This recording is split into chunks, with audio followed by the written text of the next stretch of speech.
Hello అండి. ఈరోజు రంజాన్ 10వ రోజు అనమాట. 10వ రోజు నేను ఏమేమి స్పెషల్ చేశానో చూపిస్తాను, చూసేయండి. ఈరోజు అయితే ఫుల్ వీడియో అయితే అసలు చేయలేదు, మీకు తెలిసిందేగా నాకు హెల్త్ సరిలేదు, అందుకని చెప్పేసి ఫుల్ వీడియో తీయలేదు, షార్ట్ వీడియో అయితే తీస్తున్నాను. నేనైతే ఇప్పుడు ఫుడ్ పెడుతున్నాను అనమాట ఉత్తూరుకి.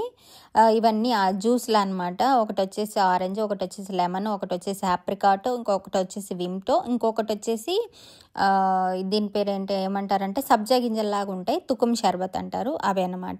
ఇక్కడ చూడండి, ఇవి గేమాత్, ఇవి అవి అనమాట స్వీట్ ఐటమ్స్ అనమాట. అవి గేమాత్ చేశాను, గతాయిఫ్, గేమాత్, తర్వాత కుదర అవి కూడా పెట్టేశాను, కుబ్బూసు. ఇవైతే గెరిటెలు అన్నీ ఒక దాంట్లో పెట్టేసి ఒక దాంట్లో అయితే ఐస్ వేస్తున్నాను, ఐస్ క్యూబ్స్. ఇక్కడైతే ఇంకా నేను ఈరోజు చేసిన వంటలన్నీ పెడుతున్నాను అనమాట. ఇది వచ్చేసి పప్పు సూపు, ఇదైతే ఈరోజు చేశాను పప్పు సూపు. చాలా బాగా వచ్చింది సూప్, అయితే మంచిదండి హెల్త్కి. పప్పు సూపు చాలా మంచిది, వీళ్ళు కొద్దిగా హెల్త్ బాగాలేకున్నా చేసుకొని తింటారు. ఇది వచ్చేసి టమాటా సూపు, నిన్న చేశాను కదా అదే అనమాట టమాటా సూపు, అది కూడా వేడి చేశాను.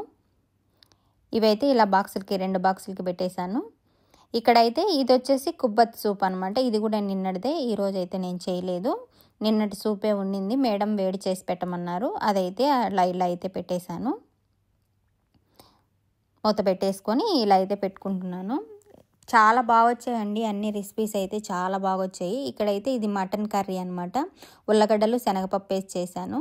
చూసేయండి, అంతా ఇలా అయితే బాక్స్లో పెట్టేశాను. ఇదైతే వైట్ రైస్ కూడా పెట్టేసి ఇంక అన్నీ నేనైతే ఇవన్నీ సుఫ్రాలో పెట్టేస్తున్నాను. ఇవన్నీ మళ్ళీ మీకు చూపిస్తున్నాను అనమాట, పలానివన్నీ చూసేయండి. అన్నీ అయితే ఇలా తీసుకెళ్ళి సుఫ్రాలో పెట్టేశాను. థ్యాంక్ యూ ఫర్ వాచింగ్ అండి. Please subscribe our channel.